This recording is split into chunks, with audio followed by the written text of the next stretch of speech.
இது தோல் எனக்கு கொடுத்து தோல்லேருந்து அப்படியே நேரம் போடுங்க தண்ணி. இதெல்லாம் அடைப்பால வரது இல்லைங்களா தண்ணி? அடைப்பால இல்லை, சின்ன இது போட்டுருக்குதுங்க. இது போட்டு முதல்ல வந்து அந்த சின்ன போட்டுருந்தேங்க. சரி சரி. அது தண்ணி கட்டுப்படி ஆகிறது இல்லைங்க.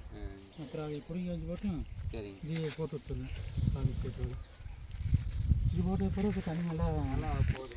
நல்லா போகுதுங்க. நல்லா இது வந்துருக்கு. ஃபஸ்ட்டு வந்து இந்த இது விட்டுருங்க. அதுதான் போட்டுருந்தேங்க. கபண்டு போட்டுருந்தேங்க. இப்போ நாங்கள் அதை ஒன்றா புரிஞ்சுட்டோங்க. ஒன்று வந்து இது போட்டுருக்கோம். இது எத்தனை நாற்று இருக்குதுங்க ஃபுல்லாக? இது ஃபுல்லாக வந்து ஒரு 1500 பக்கம் வருங்க. 1500. எத்தனை வருஷம் வச்சுங்க? ஒரு வருஷம் ஆச்சுங்க. 8 வருஷம் 12 மாதம் வச்சுருக்குங்க. அதுலேயே பார்த்தோன்னா ஏசுவாசல் இருக்குது பெரிய மரம். ஆமாம், கரெக்டாக வேரோட்டம் கரெக்டாக இதாக. ஆமாங்க, கொடுத்துக்கலாங்கண்ணா. கொடுத்துக்கலாங்க. பொங்கல் நோய் முடிக்குது. சரி, மழை எல்லாம் நின்னதுக்கப்புறம் சரி சரிங்க. சரி, அதோட கேட்குங்களேங்க. கேட்குங்க. கேட்க அந்த அளவுக்கு ஒரு